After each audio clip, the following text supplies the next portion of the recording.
Money on my mind, money on my mind, money on my mind, money on my mind, money on my mind, money on my mind, money on my mind. So money is all I think of. Money on my mind, money on my mind, money on my mind, money on my mind. All right, you guys, we are back for another episode of Financial State of Mind, because money is always on my mind. Because I live in America.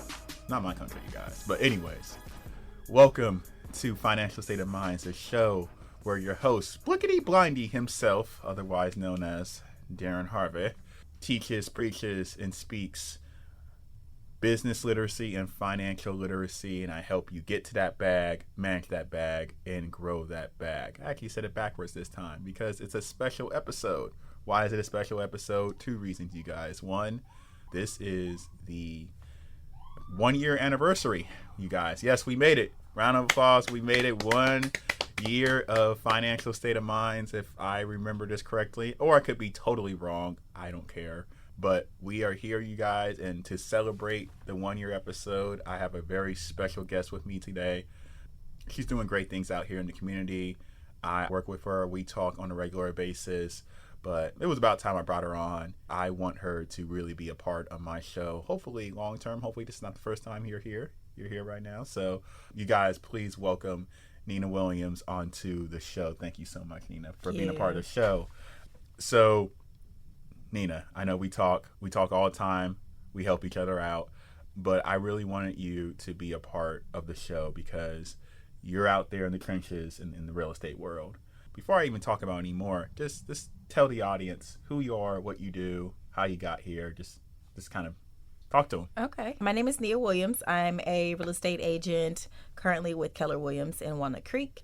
I've been in real estate for about 5 years now, and I'm in love with it. It's one of those things that is one of those decisions that was very intentional when making, and I don't have any regrets whatsoever about this journey that I've embarked upon. I've learned so much, and I feel like it's kind of been the catalyst of opening my mind to the new wealth in which I see myself living in, thriving for, and also making sure that my community, my family, my friends are able to attain as well. And so I am pleased with my decision, and I'm so empowered to teach my community what it is that I've learned while I still have the free time to do so. Because the way in which I manage my life, there's definitely going to be a broker for myself in the future. Williams, Waters, and Moore. It is the last names of my siblings. Okay. And Moore, Moore. Got it. And then I am probably in the next 5 years going to be starting a cleaning and staging company for my twin daughters. Okay. Griffin House Cleaning and Staging. So I have a plan, and it's in the works. And the great part about my life is that the things that I planned actually come to fruition because I am intentional about doing something to reach my goal every single day, even if it's just something small. Ultimately, how I got into real estate, though.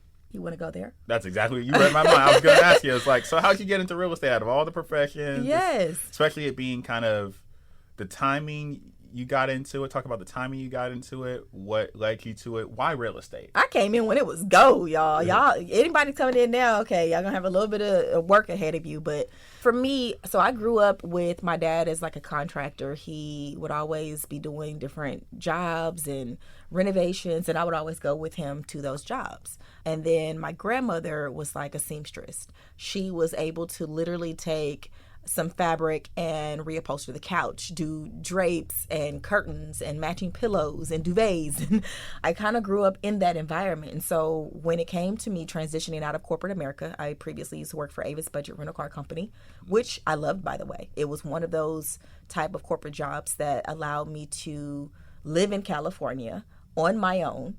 We know that's already a stretch. Right. Being financially empowered to be able to pay all of my bills and still have money left over for my personal life.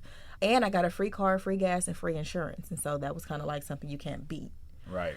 But when it was time for me I actually had a conversation with the higher ups of the company. And at the time, it was all men. And in this conversation, they asked me, like, where do I see myself? Or, I think I asked them, I was like, what does it look like for, the longevity of myself with this company? Because I am looking to start a family at some point. And their their answer to me was, you should work harder to get a better position so you can get the weekends off. Wow. And honestly, in that moment, I just knew, I was like, this is not where I'm going to stay. Like, I can't see myself staying here and still being driven to do the things that I want to do, which is, at the time, was start a family, and being happy. I want to be that type of mom that is like at the games with the bullhorns. Like, the sleepovers are at my house. We are in the stores. We're doing things together. We're doing blood drives. We're giving away, and we're giving to the homeless. And I can't, like, with the hours in which most corporate jobs will require, especially when they're giving you that bag, I just didn't see it feasible. So then I started to make a list. I'm big on making lists and writing things down. You kind of got to do like a brain dump from time to time. So within that list, a few different job opportunities came to mind. One of them was real estate. The other one was helping youth in some form or fashion find employment. I think through some of my previous endeavors, that was something that was very passionate for me, teaching people how to find the right jobs for them, because you got to take a lot of things in mind. But ultimately, I landed on real estate, and I think it all came back to like my roots of my dad being a contractor, right, my grandmother's, love for furnishings, because I would probably rather go furniture shopping than clothes shopping. Mm-hmm. And so it just made sense for me. So I literally quit my job, and my boyfriend at the time, he gave me a year off work, and I was like, what? Oh, wow. Nice. And then during that time, I started my real estate journey. So I actually took an online course, and a lot of people will ask me, like, where did I start, or how should they start? My first question to them is, how do you learn? I think it's important to know how you learn so that you'll know what type of learning environment you're going to flourish in. If you absolutely are the type of person that needs an instructor, you need to be able to raise your hand and say, hey, excuse me, teacher, I have a question, or can you explain this? Then you may need a classroom setting. But you also have to understand that that comes with a little bit longer of a process, because now you're doing semesters. Right. And your time is not necessarily your own. You can't go through it as quickly as you may like. I decided to do an online course, and it's called Real Estate and the letter U. Their course was only $99, and it allowed me to sign up for 1 year. So he gave me a year off, so I kind of gave myself a year to get my license. I could have did it in 4 months, but I was playing. So Real Estate U, and you're going to be able to take your principles, your practice, and your elective. And my elective I chose was finance. The reason behind it is because I'm like, well, when someone's purchasing a home, it's going to probably be the biggest financial decision that they make, and I want to also be able to guide them through that process. So ultimately, after taking your courses, you'll get your certificates, and then at that point, you do need to register with the state of California for your state exam. I believe that is $305. And then the one tip that I'll give for that is, when you get ready to take your state exam and you send in your quote-unquote money order or check, I would advise you to send a personal check from your account. And the reason being is that there's no number for you to call to check up on the process to see if they have gotten your paperwork, but you'll see that money come out of your account if you have a personal check. If you send a money order, you'll literally just be in the loop of not knowing what's going on and wondering, like, when are they going to contact me and tell me X, Y, and Z. So send a personal check, so that way you'll have at least a little bit of insight on when they processed your paperwork. And then you want to set a date for your exam. And the reason why is that I feel like people tend to be procrastinators in their own journey. Right. So set a date, and I'm no different. I set a date. I was like, okay, if I don't do this, then I'm not going to do it. I'm going to constantly put it off and say, oh, I'm still studying, or I'm getting ready, or I'm preparing for. But you can do that with a goal in mind and set the date so that you have your end time. You know exactly how long. And you can always take it again if you fail. But using my method, you shouldn't fail. So set your date. And I set mine's a month out. So I give myself a month of study time. During that month, you then want to register for a course called Prep Agent, prepagent.com. I believe for first timers, it's maybe like $36 for the month. But I did Prep Agent, and they have a lot of different tools and things in there to assist, flashcards. But the one thing that I found that was the most helpful and that prepared me for the test was taking their practice test. They have practice exams. Right. So literally, like, I'm in the doctor's office waiting for the doctor to call me, and I'm on my phone taking a practice exam. I am, at the time, I was still like commuting. So I'm sitting in traffic, doing whatever it is I'm doing. And if I'm at a light, I'm taking a question. But I found that a lot of the questions on the exam were actually on the test. And the reality of it is, if I had not taken that exam, I probably would have failed that question on the test. Got it. When you get there to take your test, it is very top secret. It feels very like something important, and don't make light of it. So I actually chose my exam date to be my mom's birthday. And so that way it gave me additional motivation to get it right so that I would have something to celebrate on top of her birthday. So I took my exam, and so you get 150 questions on the exam. And so I believe you have to get, I think, 70% in order to get it right. And if you get it right, they don't tell you your percentage. They just tell you that you passed. If you get it wrong, then they do tell you your percentage. So after I took my test, one of the young ladies walked out with me. And as we got to the elevator, she told me, she was like, "You passed." And of course, there was like a tear-jerky moment. It was, I was so ecstatic. It was like the one thing that I did that I felt like this is going to be the beginning of the new life that I am designing for myself. So don't take that process lightly. I go into it wholeheartedly. I actually called my mom and we prayed prior to, just so, you know, I can have that extra oomph. And then, cool story. So right after my exam, I literally had 3% battery. So I called my mom real quick just to tell her, "Hey, Mom, I passed. Okay, I gotta go. I can't talk on the phone." And then my boyfriend at the time, I called him, and same thing. I was like, "Hey, babe, I passed." I was like, "I only got 3%, can't talk on the phone." So I am leaving downtown Oakland, and I'm going around the bend, Emeryville, right there. Yeah. So I think Big Von was on the radio, and he was just slapping. And I was like, okay, I'm juiced. I got this energy. I just passed my test. Like, I'm so excited, and I have no one to share it with. My phone's at 3%. Like, it's just, I'm by myself. Yeah. But I had so much energy, and I had just so much excitement. I literally pulled over to the side of the road and got out and started dancing around my car. Like, I turned the music up all the way, turned all my windows down, and I'm dancing around my car. That's how juiced I was. Like, this was a major accomplishment for me. So then I got in the car and I started thinking, I was like, how do I share this? How do I share this news? So I remembered that Vaughn said that sometimes they do recordings for the radio and it's not live. So I texted him, I said, "Hey, are you live on the radio right now?" And he's like, "Yeah." And I was like, "Can you please give me a shout out? I just passed my real estate exam."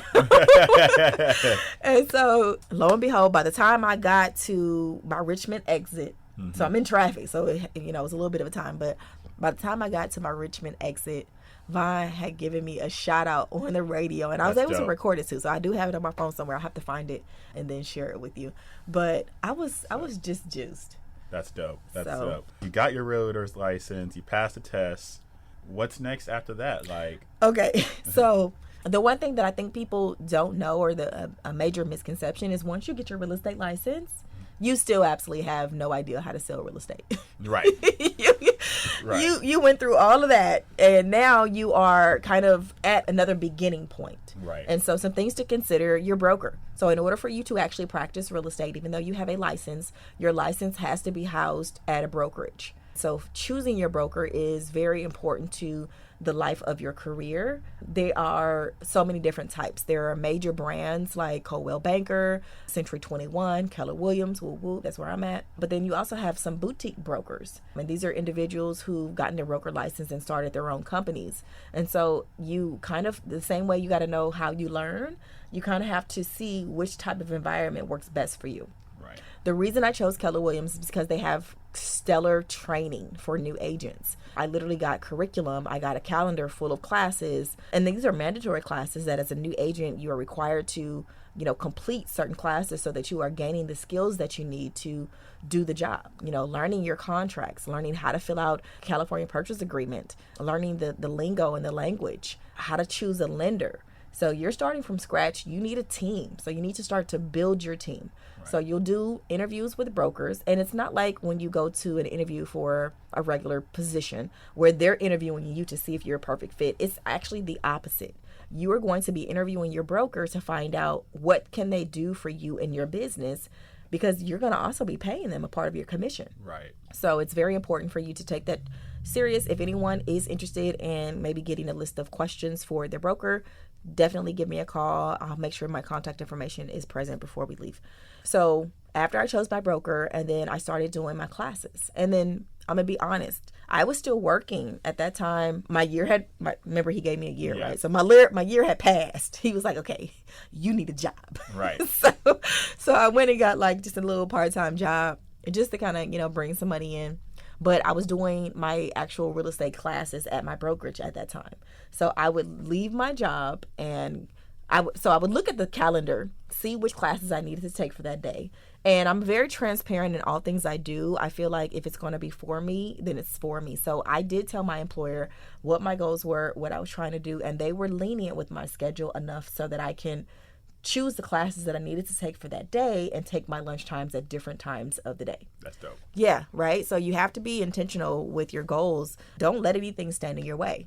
I was taking classes. And so then at that point, it was like, okay, now I have to find clients. And I actually reached out to my sphere. And so everyone who is in business or starting their business, they know that you have to kind of start with the people that already know, like, and trust you. Right. And so I reached out to my sphere, and lo and behold, my very first client was a previous assistant manager of mine from Dollar Tree. She actually reached out to me yesterday because now she's interested in purchasing her second property, investment property. So cultivating and keeping those relationships are key.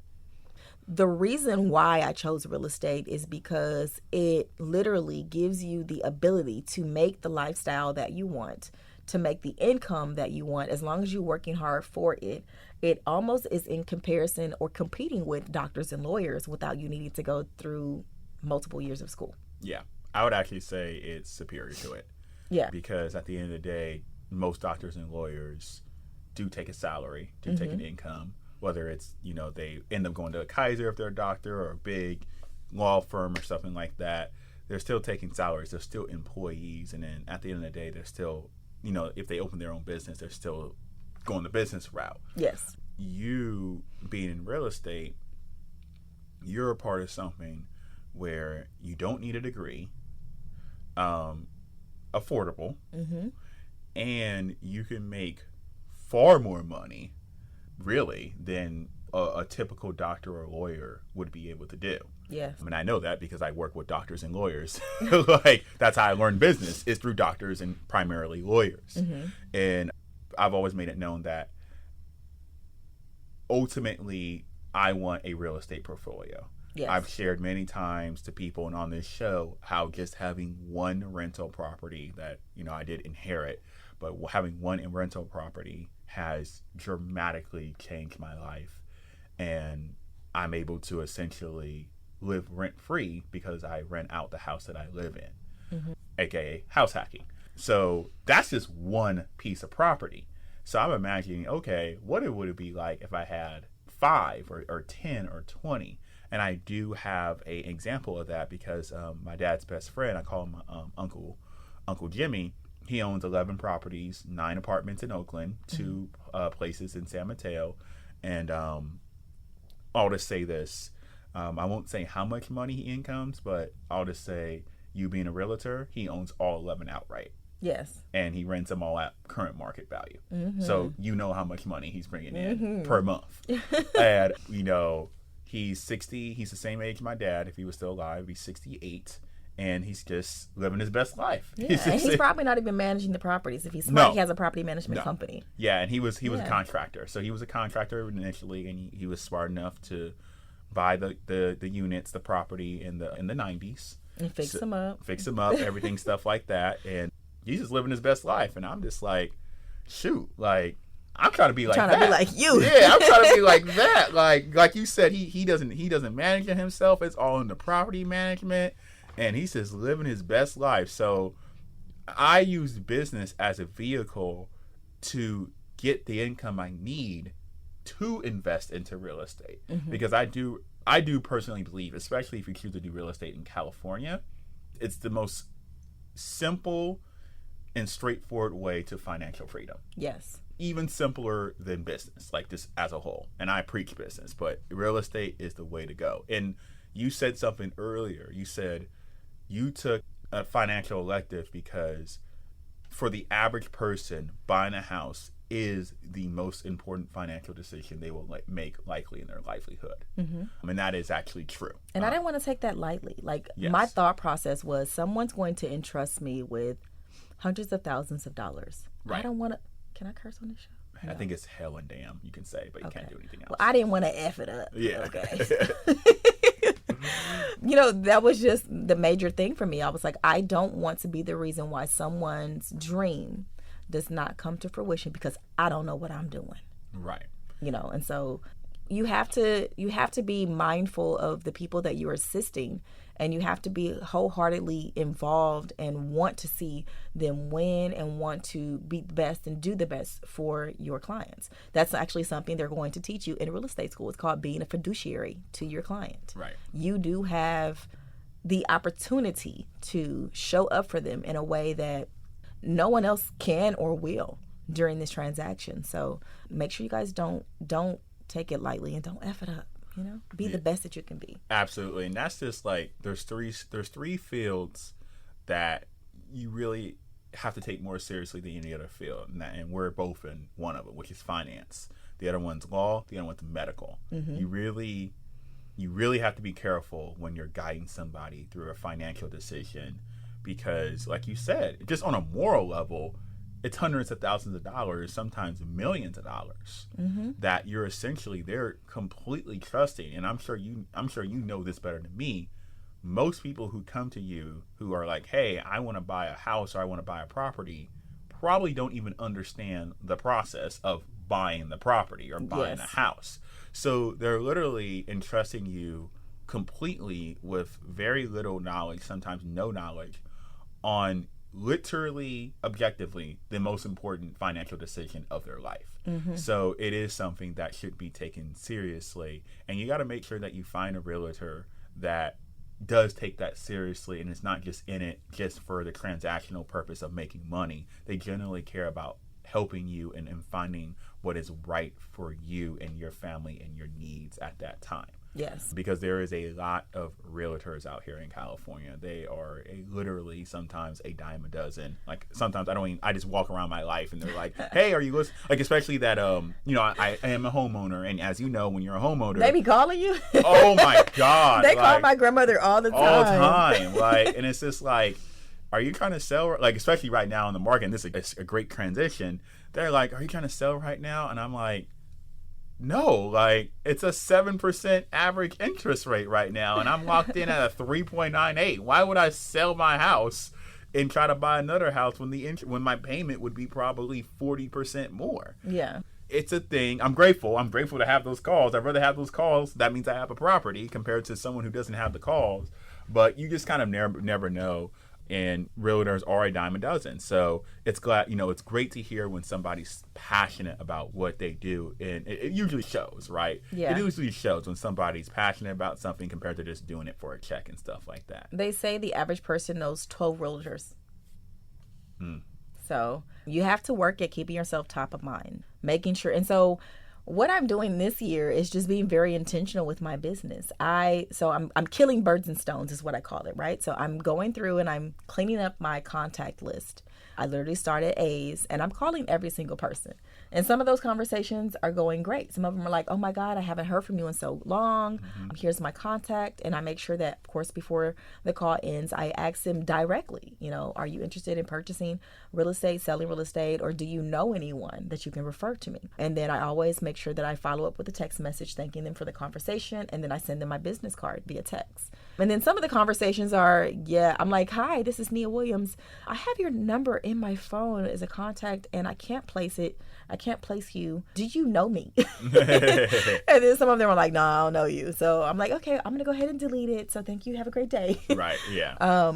But it's a way for me to be more intentional with who I know, how I know them, to continue to keep the conversations going. Then, of course, I get their emails so I can add them to my database and things like that. So, but this is a job where you have to work. You have to work for your clients. There are no cutoffs, really. I mean, you can manage your business a certain type of way, but I've had clients in contract. Now we're in the process of negotiating the deal, and I'm up at 1:00 in the morning going over disclosures with them. You know, it's kind of like I have to work according to my client's time. This person was working graveyard, so they had the ability to talk to me while they were at work, whereas during the daytime, they're sleeping. So you have to be flexible. And then just making sure that your systems and your processes are A1. We are in a business where for some reason everyone thinks that we're doing it all by ourselves, and we are not. I'm actually tomorrow going to, I'm part of an organization called Women's Council of Realtors for Contra Costa, and they are having an event tomorrow, what is it, August 18th? Yes. And it's about the tech that we use in our businesses to kind of help us run our businesses more sufficiently. There's different apps that we can use for showing. I can have a whole nother agent show my client a house, and then just pay them for what we call, pay them per door. I have virtual AIs. I have templates. I have a database that automatically sends out things on my behalf. So you have to be very mindful of building your business the correct way, because there is no one going to tell you, hey, you got to do X, Y, and Z when you wake up, or tomorrow I need you to have this executed and completed. So continued education in these professions is key.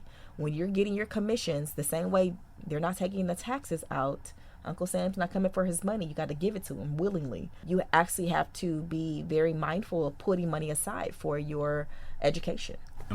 Absolutely. Absolutely. And just remind you guys are listening to Darrin Harvey at Financial State of Minds here on KGPC 96.9 FM, the show where I help you get to that bag, manage that bag, and grow that bag as best as possible through financial literacy and business literacy and all things money in real estate today with Nia Williams. And let's love your story.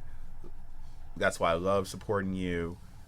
But let's talk about what I know the people want to hear. Okay. The people want to hear, what's the market like right now? Because it has shifted quite a bit from even 2 years ago. From 20, like every year has been just a crazy shift. 2020, 2021, 2022, 2023. These interest rates, we're hearing them on the headlines, on the news. We're hearing people saying market's going to crash, recession, all this stuff. I listen to several influencers, podcasts, real estate podcasts. Right now, nationwide, the average interest rate number is 7. I think it's like 7.2 something is what I heard last. Me as a financial consultant, I get this question all the time, and that means you get this question drowningly all the time. Should I buy a house right now in the Bay Area or anywhere with the interest rate being so high? Should I? Should I not? Why? Because that is a question I get all the time. Should I buy a house, Darrin, right now? Yes or no? But you being in the trenches, in the fields of things, what's your kind of take on buying a house right now in 2023?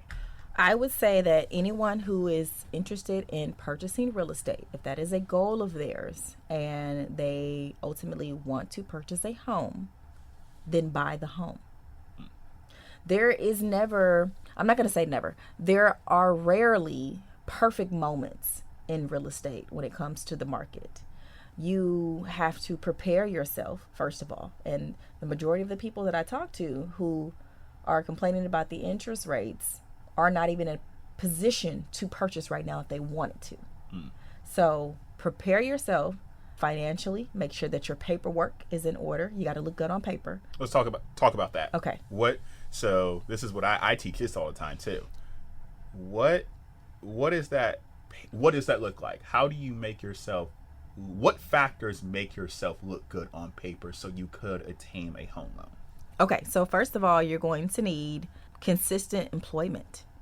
I think a lot of people who jump around different employers, you need to stay somewhere. Get you a job and stay there, because you will need 2 years of work history. That means you've been working in this particular company or this particular field for at least 2 years. You'll probably need about 30 days of pay stubs. That's if you're a W-2 worker. You will need your ID, your social security number.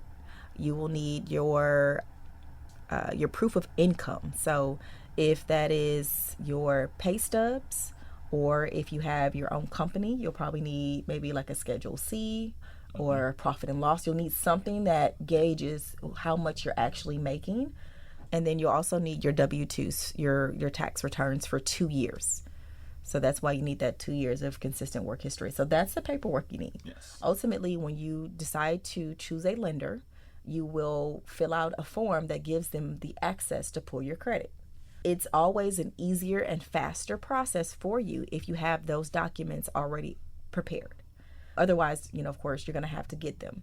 But if you have everything in hand when you go to your lender, they're able to give you a better financial snapshot of what your pre-approval is. And then also they're able to give you a better, let's say, strategy as to what is needed for you to do in order to come to the table correctly, right? Right. One thing I want to add too is not only do you need a certain amount of income, that credit score needs to be at a certain number, but most importantly, you need to have your debt at a certain place. Yes, DTI, your debt to income ratio. Yep, absolutely. And those three is what you need. And that's not even talking about the down payment. Yeah. That's not even talking about closing costs. That's not even talking about anything else. You need to have those three ready to go. And most people, or a lot of people, I won't say most, a lot of people who are interested in buying a house or have this goal of buying a house are not working on that, which is why a lot of people come to me as a financial consultant and help them plan on buying a house. Is, they want to buy a house in 2-3 years, but then they have 50% utilization rate on their credit cards. They don't make enough money because they're, doing A, B, C type of job, and their credit score is shot because they have 50% utilization. And they may even have the down payment somehow. Yes. Somehow they may have the down payment in cash, but they cannot obtain a loan. So I felt, it is very important to understand, guys, like, at the end of the day, it is math. Like, there's numbers that need to be met. You do need to look good on paper before you can even obtain a loan. And that's what a lot of people, and I'm sure you probably help more people just in that part than a lot of other parts of the process. I feel like as a real estate agent, literally, like, that's the majority of my job. Is people come to me all the time, but the number one thing is, are they actually in a position to purchase real estate today? Right. I have clients that will send me screenshots of Zillow and Redfin and houses that they want to see. We're not doing any of that, because by the time you get ready to buy that house is gone. Right. I'm not going to spend my wheels showing you a house that you can't purchase. So it is about first of all, it's the mindset of, do you really want this? Because the job that is in front of you, which is getting your life together, ultimately, you need to get your credit score where it needs to be. You need to decrease your spending. You need to increase your income. You need to change or shift some things in your lifestyle so that you can afford this new asset that you're going to bring to the forefront. And sometimes people just fall off of that journey. Right. It's like, okay, well, I want to get my credit where it needs to be, but I don't have the money to pay down these things. Right. Okay, so then what are you going to do about them? Let's look at your budget. Most people don't have that, so then I have to start there. So let's look at your budget and let's see where you can cut some cost. Let's see where you can kind of shave off some things that you're doing that will benefit you, saving that money or putting that money towards increasing your credit, paying off some loans. So that way you're putting yourself in a position financially to, quote unquote, look good on paper. Right. And that's a lot of it, So when people are talking to me about interest rates but it's like, are you even ready? Like, could you even buy a house today if you wanted to? Right. And then the other part of that is opportunity. I was just thinking that. Yep. There's so many opportunities that come to the forefront, but you're not in a position to take advantage of them. Right. The California Dream for All was a loan that the government put out. And FYI, there's not going to be a recession. they have already started to correct the market. So anyone who does have a property, if you've been looking at your equity over the last 2 or 3 years, you probably saw in the beginning of COVID, there was a skyrocket. Right. And the reason being is that, and I had clients too who were losing their minds, is what I call it. Yep. We were literally offering $100,000 over the asking price and still not getting the properties. Right. That lets you know how much money people are truly throwing at these properties, almost to a point where they're pricing themselves out of the neighborhood in which they live in. Right. So you as homeowners probably saw a spike in your equity where it's like, wow, I've been living here only 2 years, 1 year, and it's gone up $100,000 or $200,000, and that's because of the placement, right? So your home is truly worth, someone is willing to pay for it, right. But the market dictates the price, and the market is considerably any home that is in your vicinity, in your neighborhood, that has the same square footage, bedroom, bathrooms, that looks the same, apples to apples. How much are those houses selling for? How much did that house sell for? Right. That's ultimately where we're getting our evaluations when it comes to pricing homes. Right. So you had this influx of people throwing money into these neighborhoods, and so now you've probably seen in the last year or so that those equities have started to drop. Right. And they've started to kind of come down, and they're actually in the process of kind of correcting themselves is what's right. happening. On the other end of that, anyone who had a property during the pandemic, who maybe was in a position where they lost their jobs, or the jobs were remote, or so many things happened to so many people, but they were not able to pay their mortgages. And so usually what happens is they will give you like a certain time frame to pay, but what they ultimately did was allow people to kind of quote unquote refinance, and then those missed payments were then added to the very end, the right. back of their loans. So the government is putting things in place and doing things so that there is no major recession, there is no crash, right? And then adjusting those interest rates. But let's be very honest as well. Back in the 80s, interest rates were 16%. Right. So when it comes to the question of, is it the right time to buy real estate? Is it the right time for you to buy real estate? Right. Do you have your paperwork in order? Do you have your down payment? Are you in a position where your job is withstanding and you don't have any hiccups there?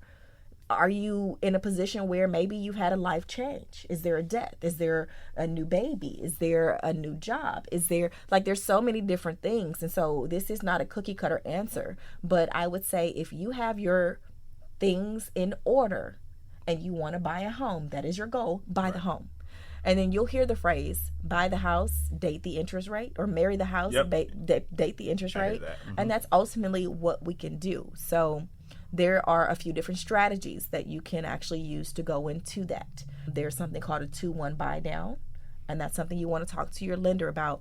And before I jump into that real quick, what I am going to say is choosing the real estate professional that you're going to work with and making sure that they are educated in all the things and strategies that you can use to buy a home will save you thousands of dollars. Right? Making sure that you know and have someone that is knowledgeable in down payment assistance programs that may be available to you. Making sure that they know the different lenders that can do different programs, because every lender is not certified to do every program. Like Cal HAFA, you actually have to be a certified lender in order to do that. So I would always say, and this is not me steering anyone in any way, find your real estate professional that is knowledgeable in the market, that has the resources and the team. I know we touched on that earlier. Right. They have the team in place. They have the lenders. They have the inspectors. These are the people that are going to be able to get the job done for you quickly, efficiently, and with as least stress to you as possible. So, and then have your realtor refer you to a lender based on the conversations that you guys are having and the strategies you're putting in place.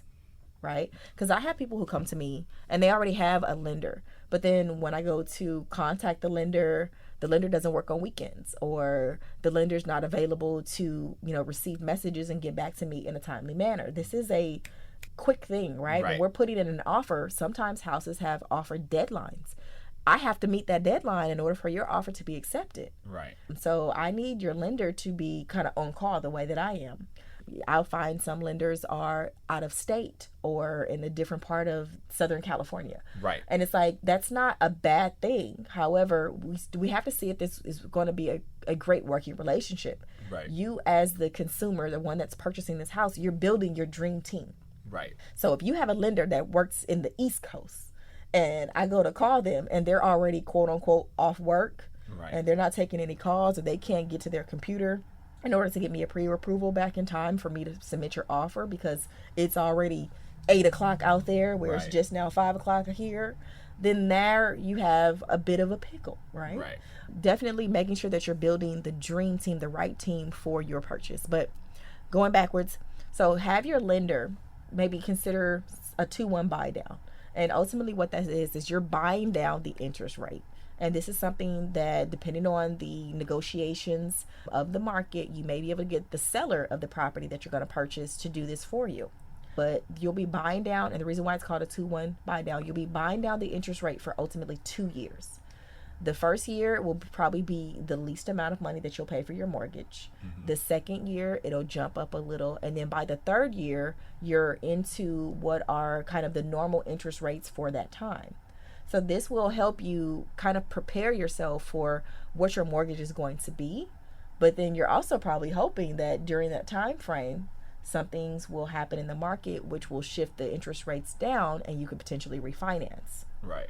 There's also refinancing, which a lot of people, I think they know the word, but I don't think they really truly know what goes into it. Right. When you are typically refinancing a property, it's almost like going through the purchase again.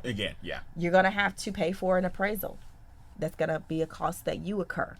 You're going to have to pay for closing costs and fees. And so just making sure that you're prepared for that and, not going into it unknowing of what it is that is going to be asked of you to bring to the table. But then you can also do what is called a recasting. And I don't think it's as familiar as a refinance, but ultimately a recasting is, say you're going to have the money for an appraisal and closing cost fees and whatever else you may have, right? But if you come into maybe an inheritance, or if you got a very large bonus at your job, or if your family has pulled some money together, taking that money and then making a large influx payment on your principal, and then ultimately having the lender recalculate what your mortgage is based off that large payment that you just made.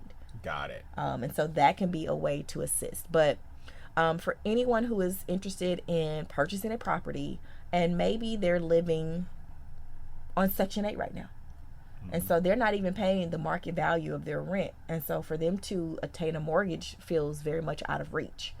There are some things that you can do, and then this is for people who may not be paying, may not be having Section 8, but maybe they're paying just the regular rent of their property. Pay your rent, and then take an extra $500, $600, $700, depending on how much ultimately you want to have as a budget for your mortgage, and put that money aside. It's going to do a few things for you. First of all, it's going to give you a true feeling of what it's going to be like to pay your mortgage, because you're paying your rent. That's going directly to the rental office or the landlord or whoever it goes to. And then you're taking that extra money and putting it into account, and you forget about it. That money is not for you to touch, spend, dip into. Let me get a little bit real quick. That money is gone. You need to consider it gone. Put it into an account, and then do that for 6 months. Do that for a year. And if you can do that comfortably, you know that you are in a position to be able to afford a mortgage. And then the second thing that does for you is you've now saved a whole lot of money. Right. You have an amazing savings because you were intentional, mindful of putting that money away and not touching it. So you now have more money that can go towards your down payment, more money that can go towards renovation of your property when you move in, new furniture. There's strategies out there and available for those who truly want it. But the one thing that I'm just no longer doing, because I find myself spinning my wheels, I cannot hold your hand through this process. I can be the professional, the expert. I can give you all of the tools, the tips, the tricks. I can have consultations with you. I'll have weekly meetings with you. I'll give you motivation and affirmations, but you have to do the work for you and your family. You ultimately have to want this. This can't be something that you're doing for a month and it's like, oh, okay, well, I'm going to go back to YOLO. Right. Exactly. It doesn't work like that. And I'm glad you brought that up, because I was just having this conversation a couple of days ago. It's like, people need to understand, like, because there's a lot of people out there who are just like, I want a house, I want to do this, but it's so expensive, it's so unobtainable, only rich people can get it, blah, blah, blah. So many reasons or thoughts that they're putting into the air. And ultimately, it's possible, right? Like I tell people all the time, you want to know why California is the most expensive place to live? It's because people can afford to live here, ultimately. So, and there's a lot. There's a lot of people. You may not be friends with them, you may not be in their circles, but there's plenty of people who can afford to buy these houses. If it wasn't the case, the houses would just simply go down in cost. Yes. That really is that simple, along with some other factors. There is stuff you can be doing to prepare to buy your house of your dreams, if that's what you really want. But people need to understand, I always give an example. My best friend and his wife make excellent money. I mean, they're in like nearly the $500,000 range combined as a couple. They still had to save, I believe, for 18 months. Yeah. With that income, 18 months they saved still, just to come up with the down payment and to work off the debts and everything required to buy their house. And they bought a house in Manteca. It wasn't even $1 million house. Yes. So I share that story a lot to people, to be like, these people didn't go on vacation. These people weren't going out like that. They were saving every dime they could to clear out their debt and get that self. It's funny how what you said. You essentially just taught people how to do an emergency fund as well as saving for a house. You guys need to have that anyways. Have that 6 months to a year reserves for emergency fund. They did that, and then they end up buying their house. They had money to upgrade it, do whatever stuff, and they needed every dime of it, because the thing is, costs change. So maybe you're planning on buying a house based off of 2023 market rate, but then the house may be, and probably likely will be, more expensive in 2024. So you need to be able to save. You need to be able to have that mindset. Most importantly, you guys, you need to be able to understand the concept of delayed gratification.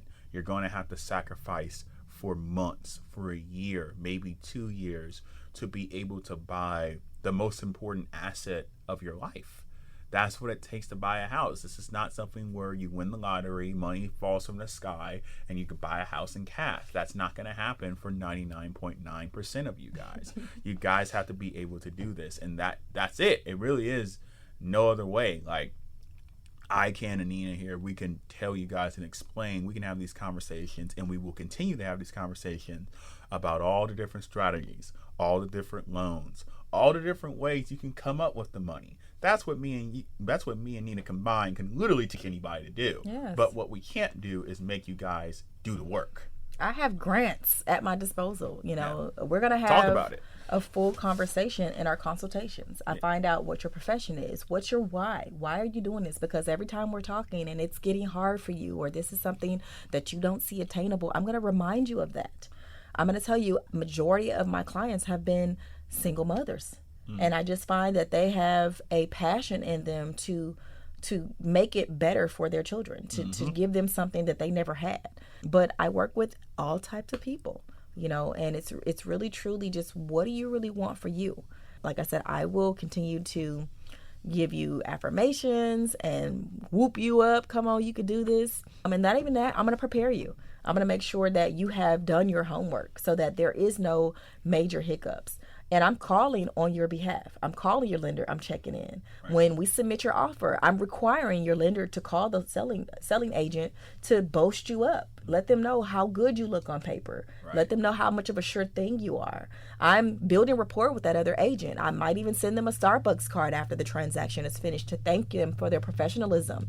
It builds rapport for me and a reputation for me, so that I am an agent that other agents want to work with. Right. In turn, when I submit my offers, they see my name attached to your offer. They're like, oh yeah, I like the way that she did business last time, or I've heard of her reputation, and so the way in which I show up for you is very important. And then I'm going to give you continued education throughout the process.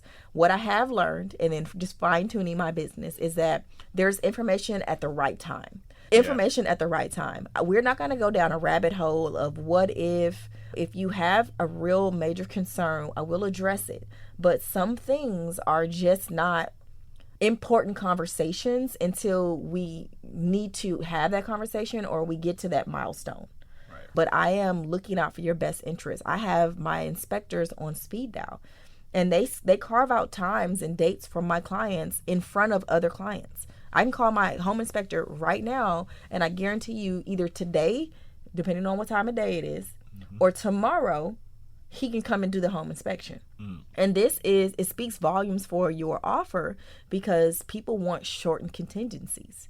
But the thing of it is, everyone doesn't, right? So it's also my job to find out, what does the seller looking for in an offer? What is going to get them to say yes to your offer? Right. I have to find those things out. Everyone's situation is different. Maybe this seller needs to stay in the home an additional 30 days after they sell it to you because they're in the process of moving out of state. Right? And if you have the ability to give them that, then you may be the person selected for their property. So it's a major, and it's a full conversation, but it's also about finding what works best for the other side of the negotiation process and the other party as well. This is not I'm buying a house, I get everything, right? So you have to be able to compromise, but I'm gonna always go hard for my clients. Absolutely. I'm gonna go hard. Absolutely. So, I can't believe I looked at the phone. I'm like, it's already been almost an hour. So as we wrap up the show, Nia, tell the people where they can find you. Tell them what you're doing right now. If you have any plans to do anything major, any specific fashion show that I might be there for. What do you have going on in the near future? So yes, I know I spoke about Women's Council earlier. Women's Council, Contra Costa. We're having it's a whole mouthful, our WCRCC annual fundraising fashion gala and exclusive shopping experience inside of Macy's, October 29th from 6 to 9 p.m. The tickets are on sale now. We're going to probably post the flyers today, tomorrow, and start major promotions.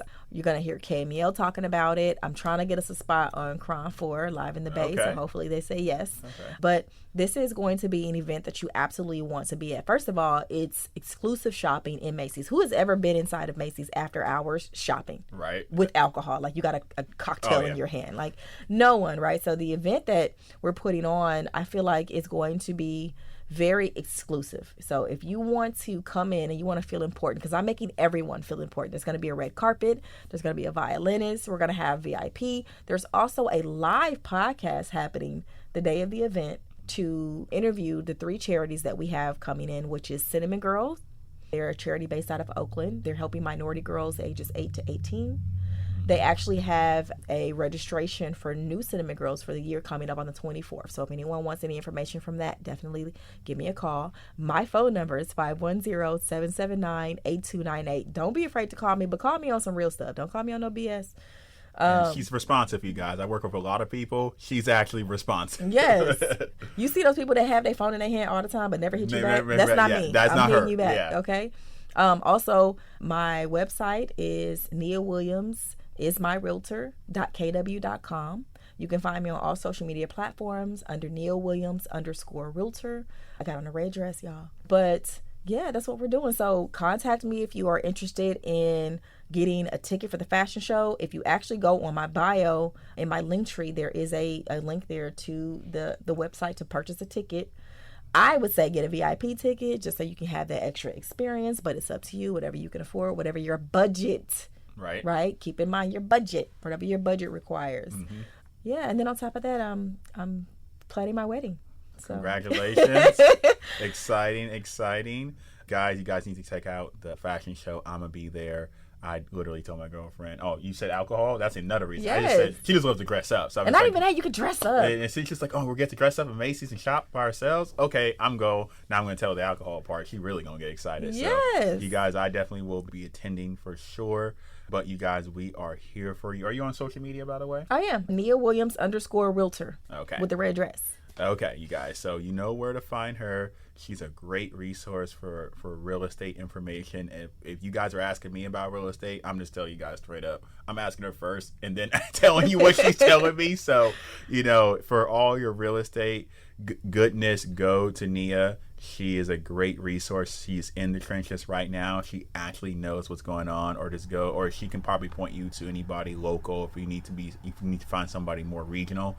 But she is going to be a great resource. I hope to have her back sooner than later on the show because this stuff is important. Like I said, ultimately, a lot of us in business, we use businesses to buy a house anyways. Mm-hmm. So it's all the same goal. The end goal is property for many, many people, for the majority of us, whether you're in business or not. So I'm so glad you were able to come. I appreciate you hopping on. But you guys, this is it.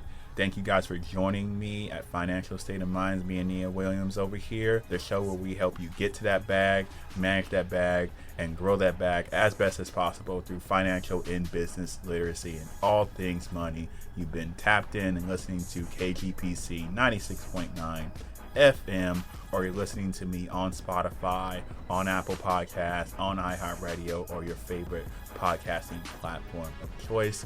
This is your host, Darrin Harvey, aka Boogity Blondie himself, and I hope you guys enjoy the rest of the day. It's great to be back in the booth and recording.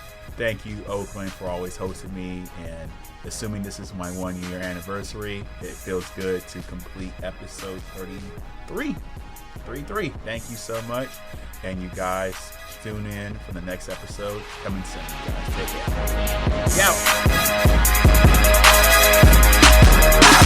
Money on my mind, so money on my mind, money on my mind, money on my mind, money on my mind, so money on my mind, money on my mind, so money.